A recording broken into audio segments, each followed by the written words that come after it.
Au nord du Brésil, le fleuve Tajapuru, en Amazonie.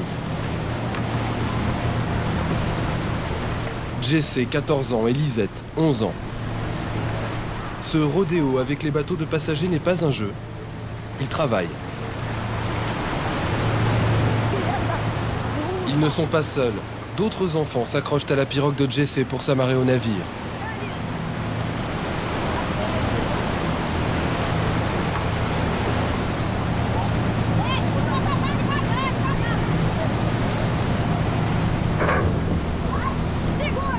Assure-toi, assure-toi! Monte vers l'avant! Monte vers l'avant! À moins d'1 mètre sous eux, l'hélice du ferry. Pousse-la, pousse-la!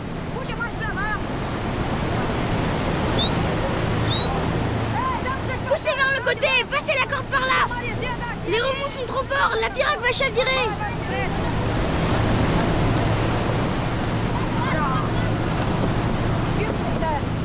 Je vais pas me laisser faire!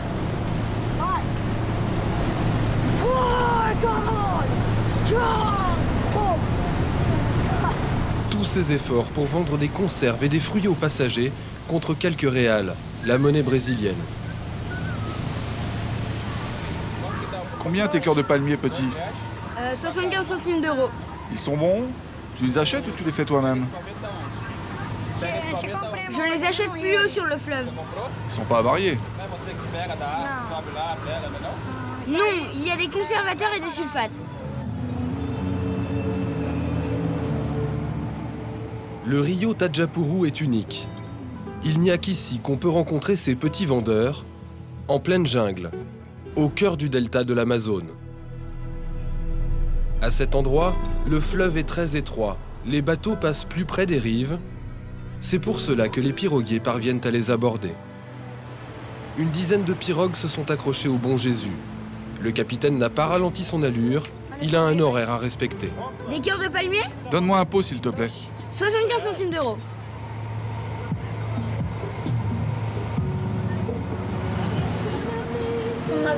Avec un bateau de cette taille, on risque sa vie en s'y frottant. Ce sont des bateaux énormes. Ils passent très vite. Mais c'est comme ça qu'on gagne notre pain de chaque jour. Qu'on gagne notre vie. Jessé et ses amis sont des habitués de ces bateaux qui les font vivre. Ils ont été adoptés par l'équipage. Donne-moi à manger, s'il te plaît.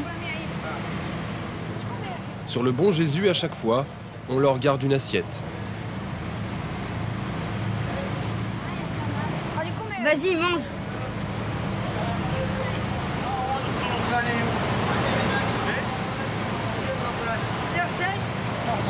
Il y a des accidents parfois, vous savez. Alors on leur donne un coup de main. C'est dangereux. On fait très attention à eux.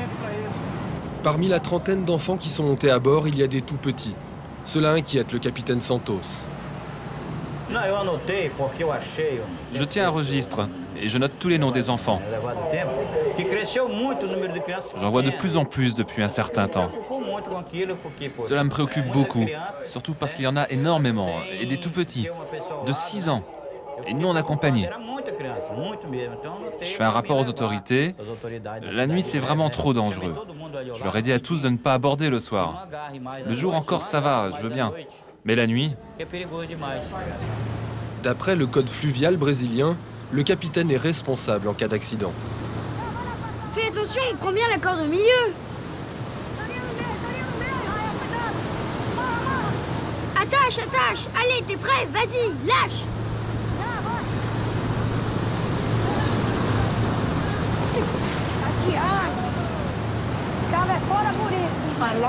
C'est très dangereux à l'arrière. C'est le pire. On se sent nerveux. J'ai des sueurs froides à chaque fois.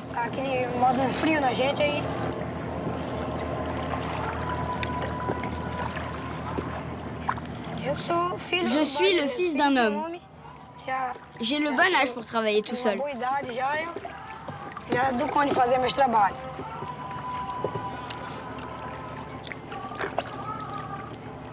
J'ai perdu un pot de cœur de palmier. J'en ai vendu 3.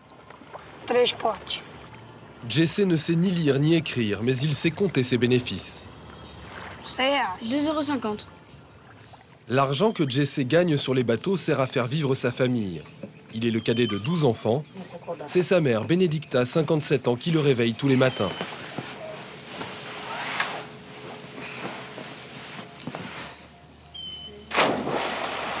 Jesse est né et a grandi dans cette maison sur pilotis. Son univers, c'est ce fleuve. Il n'est jamais allé ailleurs.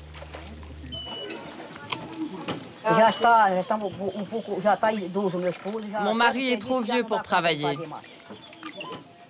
Parfois, on se réveille et on n'a rien à manger. Des journées entières sans manger. On attend le lendemain. C'est comme ça, la vie ici.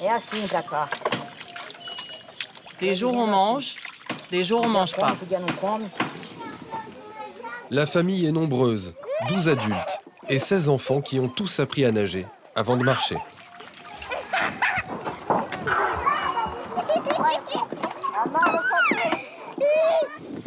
Le grand-père de Jesse, un colon portugais, s'est installé dans la forêt au début du siècle lors du boom du caoutchouc. Son père a connu l'essor de l'industrie du bois. En Amazonie, tout passe par le fleuve. Comme ce cargo venu de Nouvelle-Zélande chercher sa cargaison de troncs d'arbres. Un va-et-vient permanent d'hommes et de marchandises.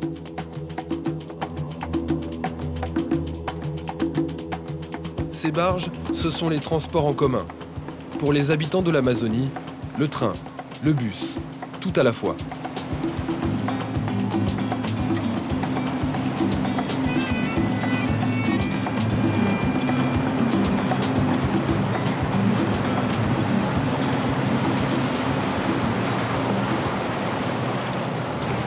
Mais les bateaux les plus dangereux à aborder, ce sont les ferries qui transportent les passagers.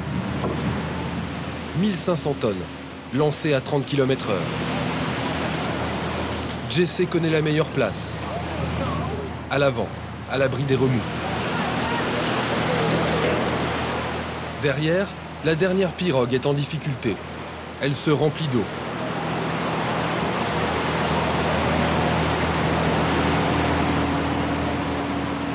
Le père rame et l'enfant écope désespérément, mais la pirogue est en train de couler. Ils se jettent à l'eau tous les deux.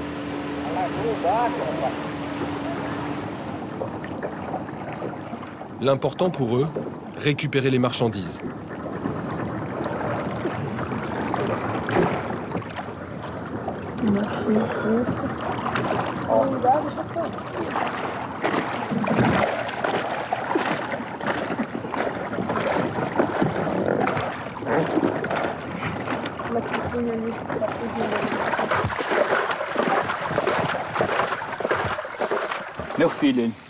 C'est la faute de mon fils.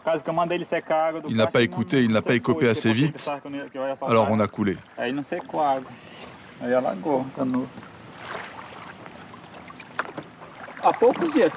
Ça ne fait pas longtemps que je fais ce travail, à peine 2 mois.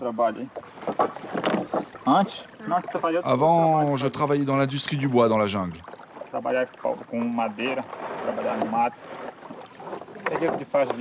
Je gagne entre 7 et 11 euros par jour, mais parfois rien. Vous gagnez plus d'argent avec la pirogue? Oui, ici au moins je vois la couleur de l'argent, plus que dans le bois en tout cas. C'est une grosse perte pour moi. Je viens de perdre tout l'argent que j'avais, 7 euros.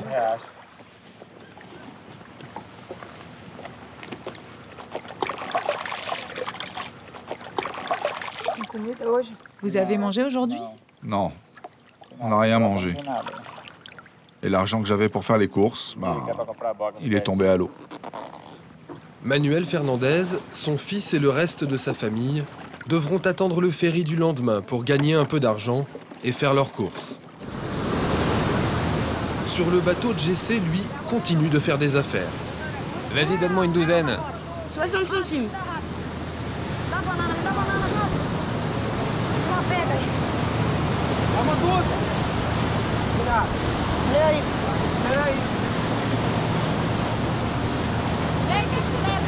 J'ai de la banane, de l'icoupi, des fruits de la passion et des cœurs de palmier. Les passagers sont conscients des risques qu'il prend, mais certains n'ont aucun scrupule à tenter de marchander. Il n'y a que 6 bananes. Non, c'est bon, il y a le compte. Il y en a 8. Donne-moi plus. Non, c'est bon comme ça. C'est très dangereux ce qu'ils font. Moi, je le ferai pas. S'ils tombent, ils peuvent mourir. Ils peuvent être aspirés par le bateau.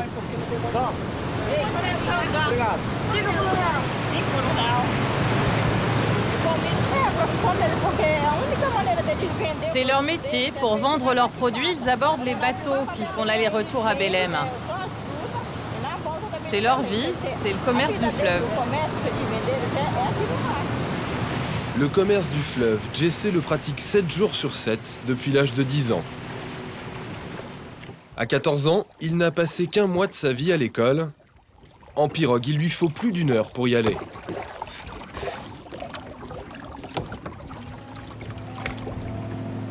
Fazer reflorestamento, plantar novas árvores para quê? Para elas substituírem as árvores que foram derrubadas. Estão entendendo? Existe uma Ici, il n'y a pas assez de pirogues. Les parents m'ont dit qu'il manquait de pirogues. C'est pour cela que les enfants ne viennent pas à l'école. Mais d'autres enfants ne viennent pas parce qu'ils travaillent. Ils doivent s'accrocher au bateau pour se nourrir et pour se vêtir. Donc ils ne viennent pas en classe. L'école, il faudrait y aller tous les jours. Si c'est pour y aller 1 jour ou 2 par semaine, c'est pas la peine. Il vaut mieux arrêter. Il faut que tu saches que les études sont très importantes. Elles t'ouvriront des portes et de nouveaux horizons. T'es déjà le meilleur pour t'accrocher au navire, alors imagine-toi si tu savais lire et écrire. Tu serais le roi. Moi, j'ai vraiment honte. À mon âge, je ne sais ni lire ni écrire. Je ne sais même pas écrire mon prénom.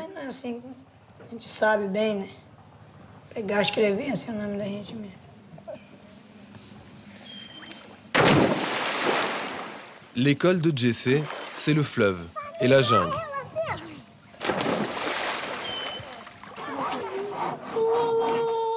Et son meilleur professeur, c'est son grand frère, Toninho, 26 ans. Mon père m'a appris à faire les cartouches. Et moi, j'apprends à Jesse. J'ai jamais eu envie d'habiter en ville. On n'y va que quand on en a besoin. J'ai eu des propositions de travail en ville, mais j'ai toujours refusé.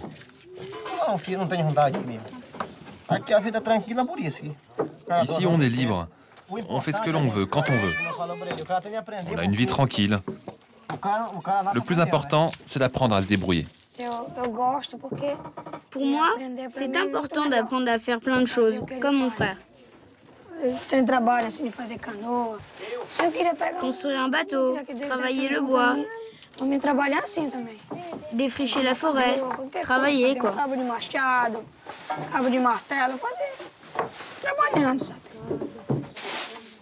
La famille de Jesse a toujours refusé de s'installer en ville. Ici, sur le fleuve, ils ne vivent que du commerce avec les bateaux et de la chasse.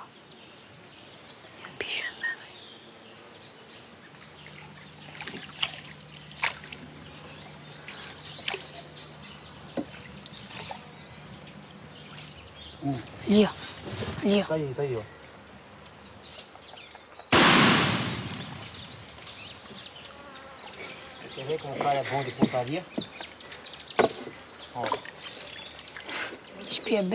Bien visé, il l'a eu en pleine tête.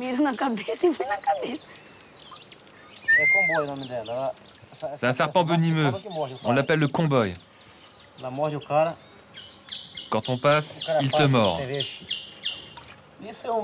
C'est le type de serpent qui attaque les gens. Cela peut tuer un bon chrétien. Quand il attaque, c'est la mort.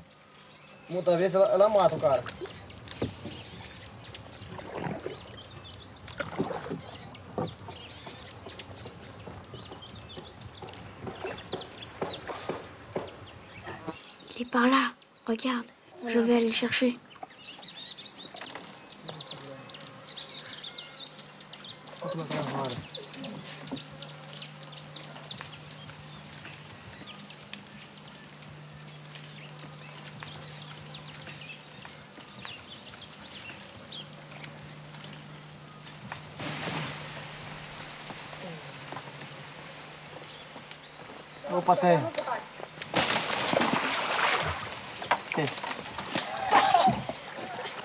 Sur le ferry, un paresseux comme celui-là se vend 30 réals. Un mets apprécié dans la région. Mais celui-ci est trop jeune. Il aura la vie sauve. À la ville, j'ai déjà vu beaucoup d'enfants de mon âge fumer de la drogue ou sniffer de la colle. Ils passent leur journée à attendre l'opportunité de voler. La police, parfois, les arrête. Moi, non. J'ai un père et une mère.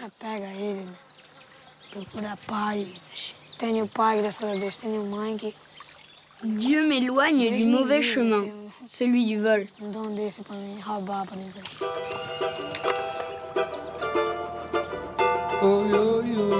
Sur les bateaux que Jesse voit passer tous les jours devant sa maison, on rencontre beaucoup d'aventuriers qui viennent chercher fortune au cœur de l'Amazonie.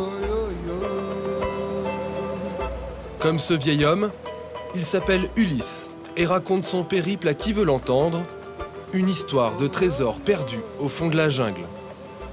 Un jour, j'ai entendu dire que sur le rio Juma, il y avait une mine d'or, un véritable Eldorado. C'est un rio en plein milieu de l'Amazonie. Il n'y a rien là-bas. J'en ai tellement entendu parler de cet endroit que j'ai décidé d'aller voir de plus près. L'Eldorado dont parle Ulysse a fait la une des journaux. Sa découverte a entraîné la plus grande ruée vers l'or qu'ait connue le Brésil ces 20 dernières années.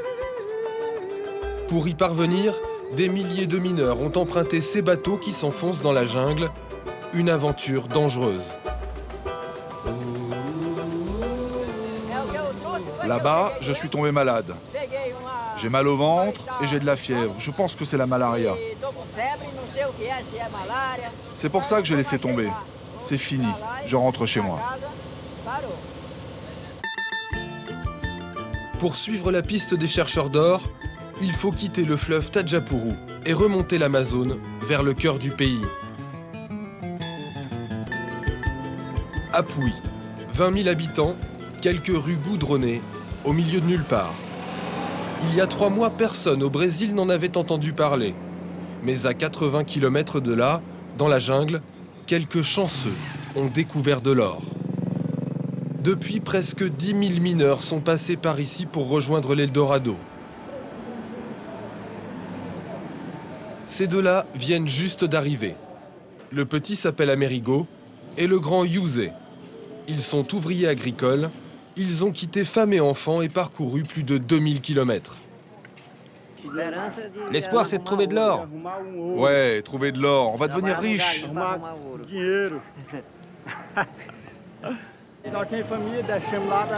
On a laissé nos familles derrière nous pour devenir chercheurs d'or. Mais si on fait ça, c'est pour nourrir nos enfants. La fièvre de l'or a poussé Amerigo et José à vendre tous leurs meubles pour payer leur voyage. Ils n'ont laissé à leur famille qu'une télévision et un sac de riz. Après 10 jours sur les routes, leurs économies sont déjà presque à sec. Et il faut encore payer un 4x4 pour parcourir les 80 km qui les séparent de la mine d'or. Si on arrive à trouver de l'or assez vite, on rentrera plutôt chez nous. Sinon, eh bien, on continuera à essayer parce que le peu qu'on avait, on l'a mis dans le voyage. Et on a laissé nos familles sans aucune ressource.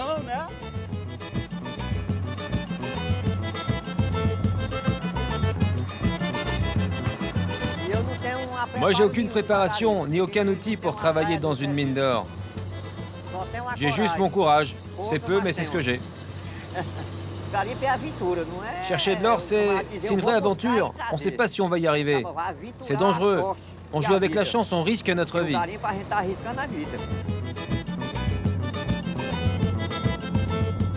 Au bout de la piste, quelques tentes le long d'un rio perdu. Mais le voyage n'est pas encore terminé. Ce bras d'eau qui s'enfonce dans la jungle, c'est le rio Juma, celui qui mène à l'Eldorado. Et là aussi, il faut payer pour continuer. Prix du ticket pour le rêve, 40 réals, pratiquement 15 € pour 2 heures de barque.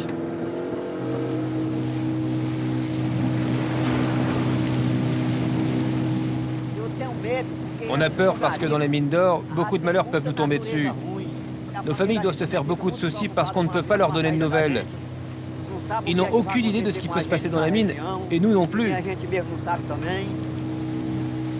Après 20 km, quelques bâches de couleurs apparaissent au travers des arbres. Voilà l'Eldorado qui a fait rêver des milliers d'aventuriers. À première vue, l'endroit a tout du bidonville.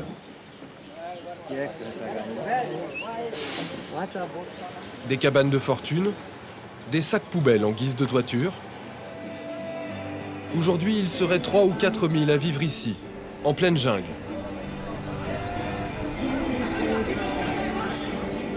Une petite ville champignon avec ses bistrots, ses petits commerces, son coiffeur et même son dentiste.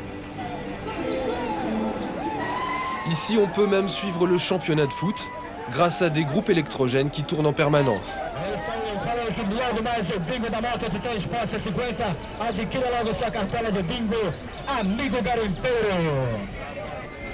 La mise minimum est à 1 gramme la grille, car ici, on paye en poudre jaune. Tout est fait pour que l'or des mineurs ne reste pas longtemps dans leur poche. Amerigo et Yusé sont un peu perdus dans cette cohue qui ne ressemble pas vraiment à ce qu'ils s'imaginaient.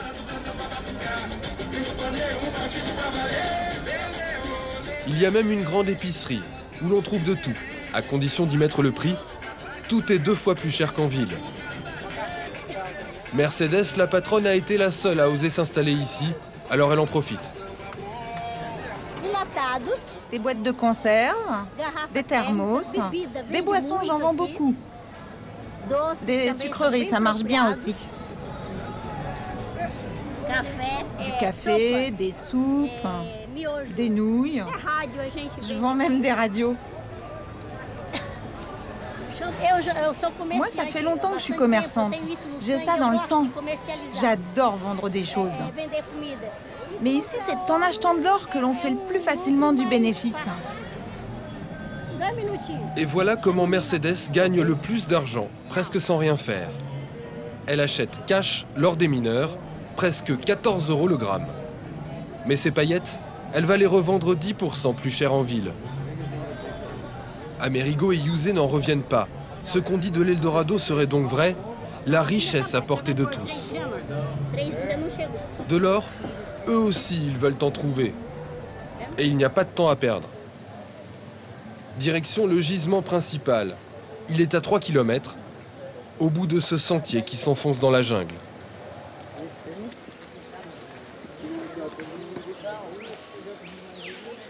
La forêt tout entière est devenue un chantier. Partout, des cabanes improvisées et des puits creusés dans la boue.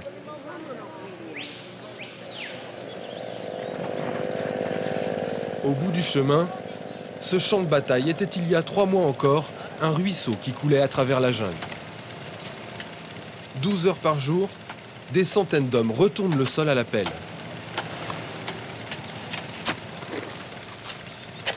D'autres mineurs lavent la terre sans relâche pour en extraire quelques paillettes. Aveuglés par la fièvre de l'or, certains s'enfoncent toujours plus profondément sans se soucier des risques d'éboulement. Ça fait 6 jours que je creuse. 6 jours de boulot. Pour l'instant, on n'a pas trouvé beaucoup d'or. Mais on espère qu'il y en aura plein. On en est quasiment certain, parce qu'on a déjà trouvé quelques paillettes. Pour Yusé et Amerigo, le rêve commence à prendre des allures de bagne. Ma première impression, c'est qu'il y a beaucoup de gens qui souffrent ici. Un mauvais pressentiment qui va très vite se confirmer. Partout, on leur fait la même réponse. Il n'y a plus de travail pour les nouveaux arrivants. Moi, je regrette déjà d'être venu. Ici, il n'y a presque plus rien. Nous, on a réussi à trouver ce boulot, mais combien ils nous donnent? 2 grammes d'or par jour? Ça fait pas de quoi vivre. J'ai quand même de l'espoir, et surtout la foi. Si Dieu nous donne la santé, on y arrivera. Retour au campement. Au milieu de la jungle, il vaut mieux être riche si l'on veut survivre. 7 réals l'assiette au lieu de 3 réals en ville, c'est le dernier repas qu'ils peuvent s'offrir. Dans les restaurants, un DVD tourne en boucle, celui du reportage qui a propagé la fièvre de l'or dans tout le Brésil. Uma equipe de TV chega pela primeira vez ao lugar onde acontece uma nova e espetacular corrida do ouro, bem no coração da floresta amazônica. Ouro bruto. Ouro que brota de novo Eldorado no meio da selva. Comme Amerigo et Yusé, c'est en voyant ces images de pépites ramassées à la pelle que tous ceux qui sont ici ont traversé le pays, hypnotisés par le mirage de l'Eldorado. Ils ont fait de la publicité mensongère. Et moi, je trouve que c'est un crime. Un crime. Il y a un mec ici qui m'a raconté qu'il avait vendu sa propriété et quitté sa famille pour venir ici, en pensant qu'il allait trouver plein d'or. Et vous? Vous venez d'arriver? Oui, on arrive à l'instant. Faut vraiment qu'on trouve du boulot parce que là, on n'a plus d'argent pour manger.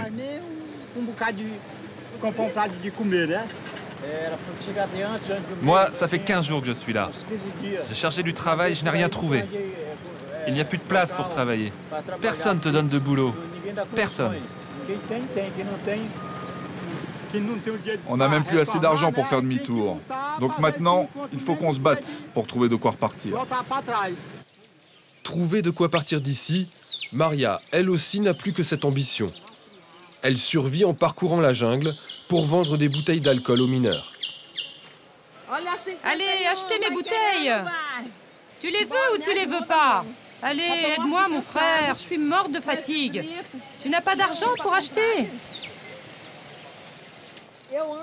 Il n'a fallu que quelques jours à Maria pour se rendre compte que la mine d'or était un piège.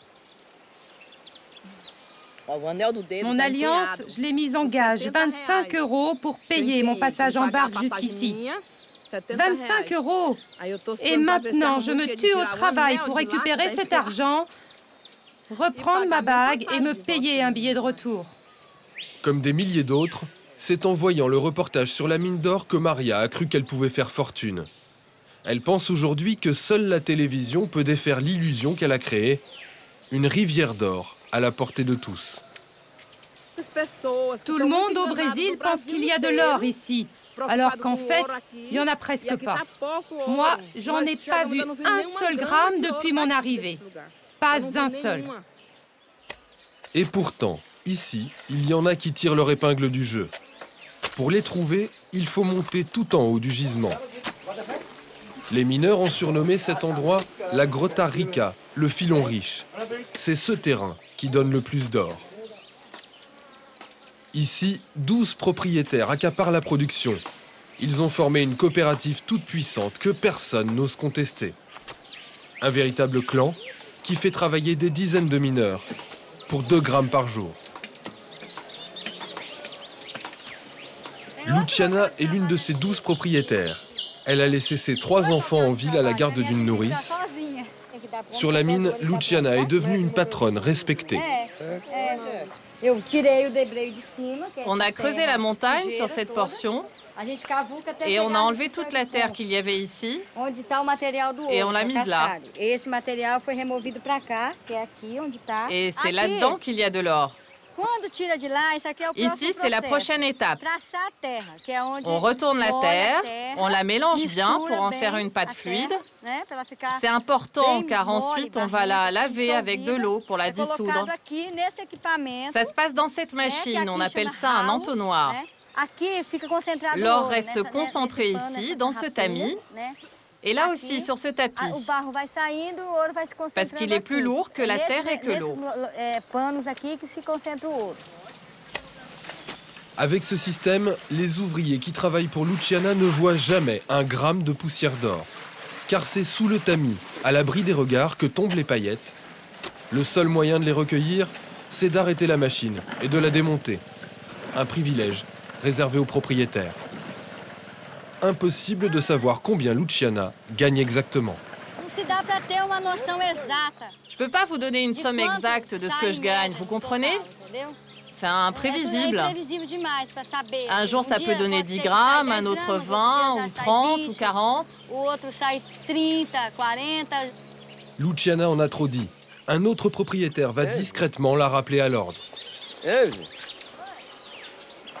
Não, é francês eles. Eles querem saber, você nunca pode contar vantagem de nada. É só falar o quê? Que é o que nós estamos fazendo, o ouro é pouco que nós estamos tirando. Nós estamos tirando um pouco para ir salvando o pão de cada dia, enquanto na esperança de conseguir o melhor para frente. Você vai tirar quanto por dia? Ah, assim, em média no bruto? Assim? É, no bruto. Ah, então não dá, ainda não parei de fazer um cálculo assim, exato, assim, quanto, assim, né? Chuta uma grama. Aí por que como você toca? Luciana avoue un rendement de 10 à 40 grammes par jour. Son voisin possède une parcelle quasiment identique, mais quand on lui pose la question, voilà ce qu'il répond.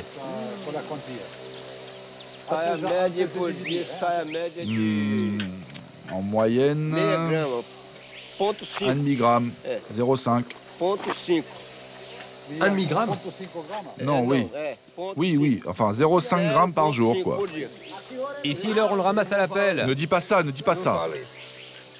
Si, il y a des endroits ici. Ne dis pas ça, ils enregistrent. Ici, en vérité, nous sommes tous pauvres. On cherche juste à gagner notre pain quotidien. On a tous une famille avec des enfants et une femme. Loi du silence oblige, le propriétaire n'en dira pas plus. Mais il est clair que sur l'Eldorado, il y a bien ceux qui gagnent et l'immense majorité qui ne fait que rêver. Et pour ceux qui parviennent à trouver quelques grammes, la nuit est une tentation redoutable. Dans les bars du campement, l'alcool coule à flot, les fortunes d'un jour se défont en quelques heures.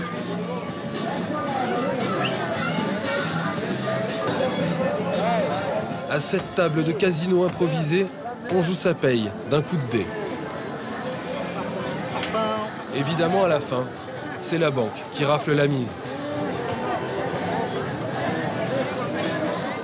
Il y a même quelques filles pour ceux qui ont les moyens.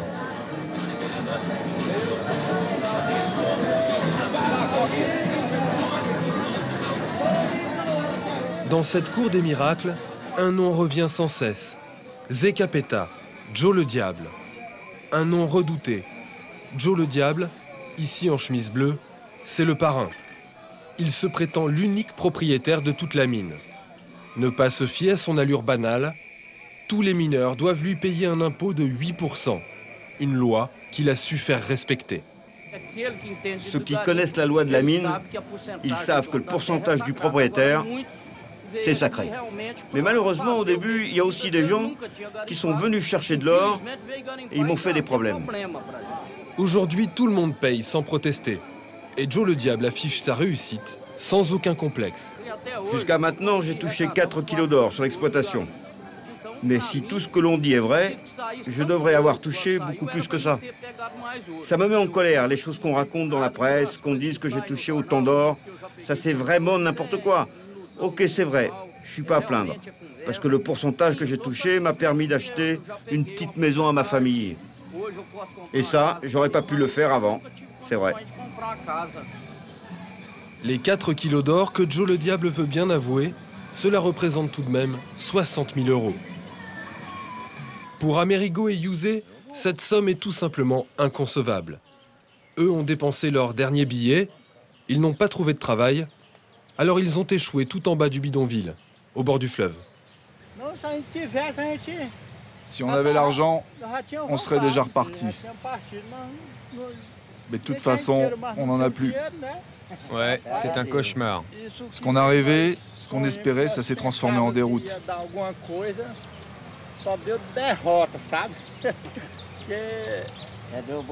Ouais, déjà qu'on souffrait, maintenant on va souffrir encore plus. Amerigo et Yusei ne sont pas prêts de rentrer chez eux. Comme des centaines d'autres oubliés de l'Eldorado, il leur faudra sans doute des semaines pour parvenir à gagner de quoi s'évader de la jungle.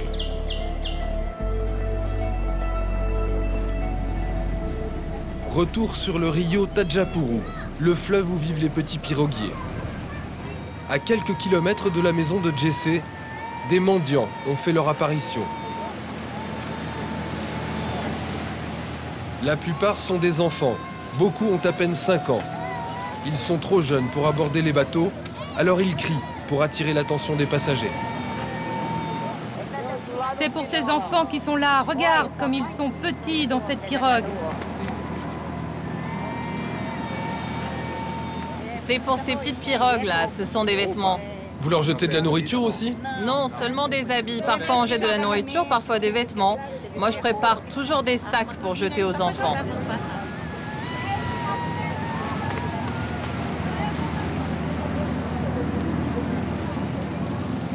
Un peu plus loin, les petits vendeurs du fleuve sont toujours aussi nombreux à affronter les ferries pour quelques réals.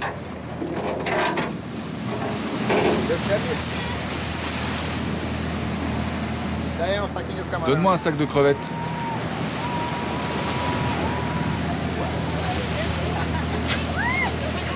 Une dizaine de pirogues se sont accrochées au ferry. Mais curieusement, Jessé manque à l'appel.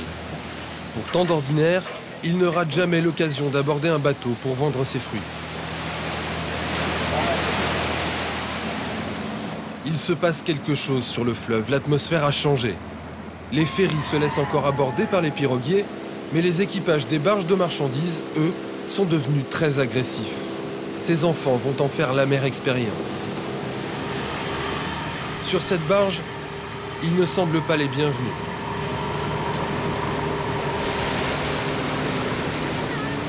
Pas question d'espérer vendre quelque chose. Pire encore, au goût de l'équipage, ils ne se décrochent pas assez vite. Couteau à la main, un autre homme se précipite pour sectionner la corde. Trouillard!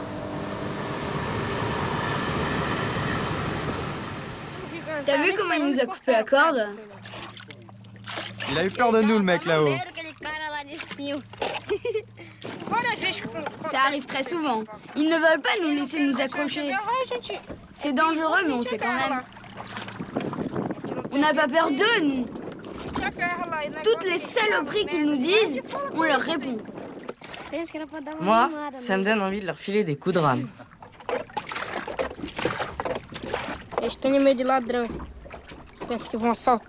Ils ont peur des voleurs. Ils pensent qu'on va attaquer la barge. C'est arrivé qu'ils sortent des revolvers pour nous impressionner. Mais nous, on leur montre nos machettes et là, ils n'ont plus le même courage. On leur dit de tirer, mais ils ont peur de nous. Si la tension est montée d'un cran, c'est que depuis quelques mois, des pirates ont fait leur apparition sur le fleuve. Leur spécialité, l'attaque des bateaux, à main armée. Les pirates utilisent les mêmes pirogues que les enfants et frappent en pleine nuit. Alors sur les barges, c'est la psychose. Le soir, personne n'a le droit d'aborder. Absolument personne. Parce que la nuit, sur le fleuve, il y a beaucoup de dangers. Il y a eu déjà beaucoup d'attaques. Alors maintenant, on est obligé de se méfier des petites pirogues.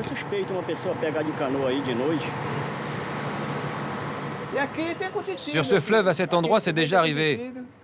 J'ai des amis qui se sont fait braquer, il y a même des gens qui ont été tués dans ces attaques. Notre seule protection, c'est Dieu. On a peur, mais il faut bien qu'on travaille. Sur les bords du rio Tadjapuru, la famille de Jessé est en deuil. Le petit piroguier a été abattu par un patron de barge il y a quelques semaines. Jessé était devenu pirate. Il a été tué alors qu'il tentait d'attaquer une barge comme celle-ci, les armes à la main.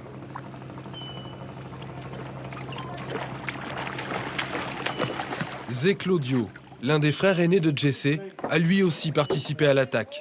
Il n'a rien pu faire pour sauver son frère. Il était en train d'accrocher la pirogue, et quand il a fini, il est monté sur la barge. Et là, il y a un mec là-haut qui lui a tiré dessus. Je pensais qu'il rigolait quand il m'a dit « Mon frère, ils m'ont eu ». Je lui ai répondu « Mais tu es fou ». Il m'a répondu « Non, c'est vrai ». La balle était rentrée de haut en bas dans la gorge. Mais comme il avait la main comme ça, ses doigts cachaient la blessure. Il s'est mis à courir et il a sauté à l'eau. Et quand il est remonté à la surface, le mec l'a vu et il lui a tiré dans le dos.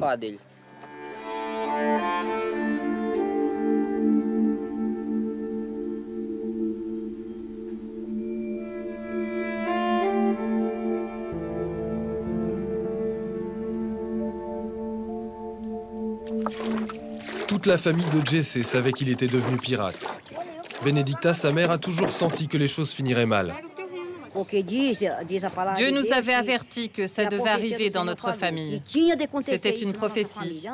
Et moi, je fais confiance en la parole de Dieu. C'est pour ça que je me suis résignée. Grâce à Dieu, je suis résignée aujourd'hui. Parfois, depuis ma porte, je regarde les barges qui passent. Et je prie, je demande à Jésus qu'il protège les enfants qui s'accrochent au bateau. Que Dieu empêche que ce qui est arrivé à mon fils leur arrive aussi. La mort de Jesse est dans toutes les têtes.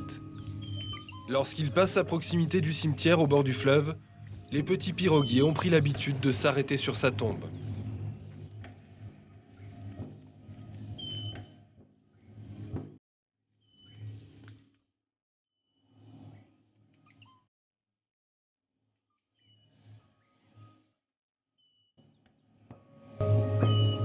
Misaël, 13 ans, était le neveu préféré de Jesse. C'est lui qui a pris la relève avec son frère Simiel et son cousin Claudio, 12 ans tous les deux. Il était sympa avec nous. Dès qu'il avait un peu d'argent, il nous aidait. C'est lui qui m'a appris à m'accrocher au bateau. J'allais avec lui dans la pirogue et il me montrait comment m'accrocher le long de la coque. Et comme ça, j'ai appris, petit à petit.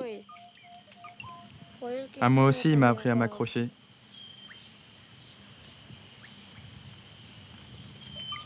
Il m'achetait des choses, il m'offrait des vêtements. C'était mon oncle préféré.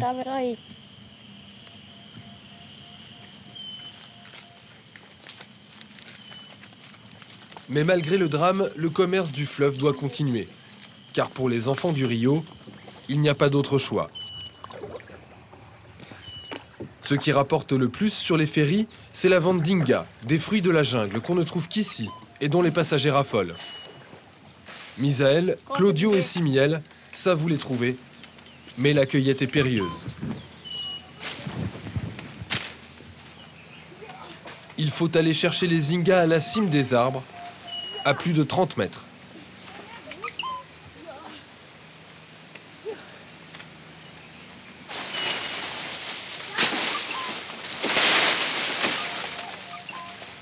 Un réal les 4, à peine 15 centimes d'euros.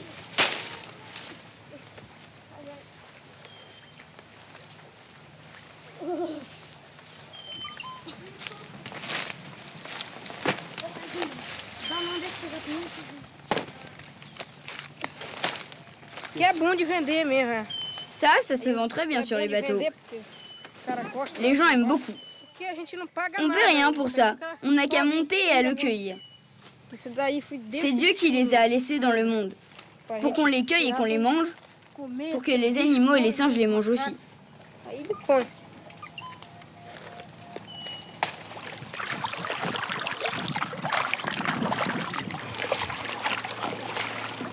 Le ferry qui vient de Manaus est à l'heure.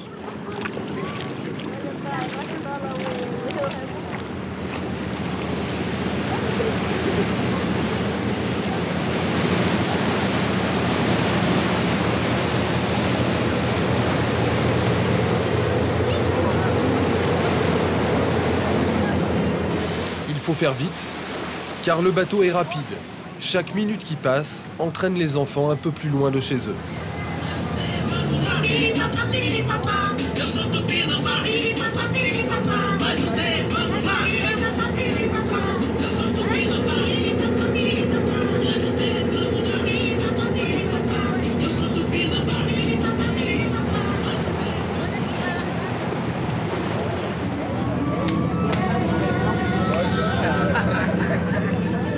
Ah, t'es costaud, toi. C'est mieux que ce qu'on achète au supermarché. C'est bien meilleur. Ceux-là sont naturels, au moins. En une demi-heure, les enfants n'ont même pas récolté l'équivalent de 3 €. 7 réals. Non, 8. Mon frère aussi, il en a ramassé un peu dans sa poche. Le ferry a parcouru une quinzaine de kilomètres. Pour éviter de rentrer à la rame, Misaël guette le passage d'une barge en sens inverse.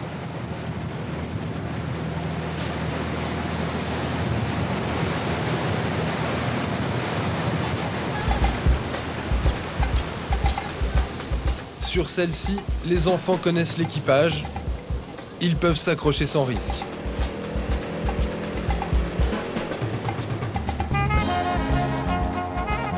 Un taxi gratuit qui leur épargne 4 heures de rame.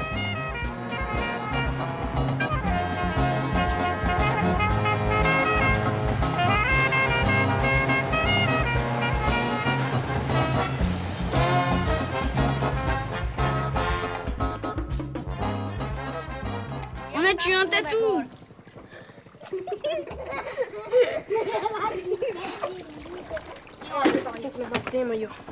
Ce tatou est une très bonne surprise. Cela fait plus d'1 an que Misaël n'en avait pas rencontré. Je pense qu'il fait presque 10 kilos.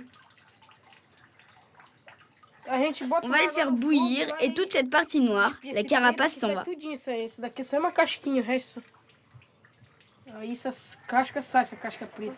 On le met dans la casserole et quand ce sera prêt, on va le manger.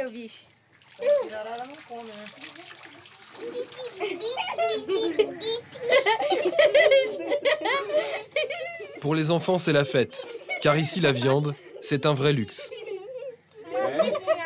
Cette chasse les fait bien rire. Ils ont réussi à tuer un tatou sans fusil.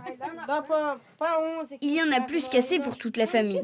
Et pourtant, on est 11 ici. Il y a beaucoup à manger avec un animal comme ça. On va en donner un peu aux cousins et il nous en restera encore après. Demain, il y aura de la viande pour tout le monde.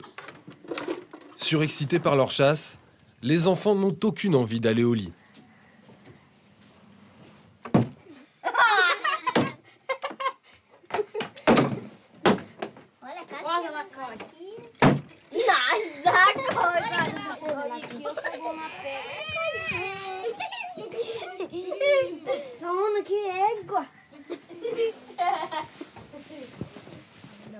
Mon rêve pour mes enfants, qu'ils puissent un jour sortir de cette vie, ne plus s'accrocher aux barges. Parce qu'ils passent toute la journée sur le fleuve et moi, je me fais trop de soucis pour eux. J'espère qu'un jour, ils arriveront à sortir de cette vie.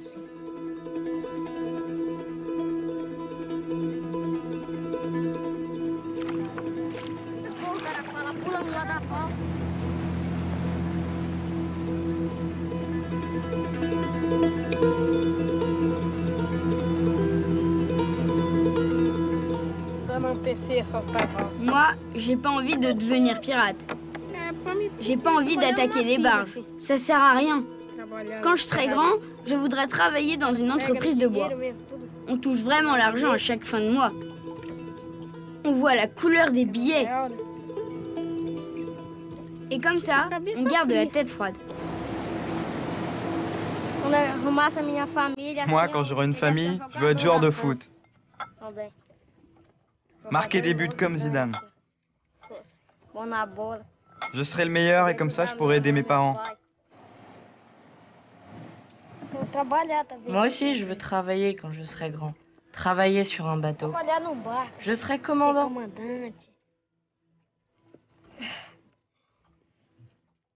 Et je me marierai.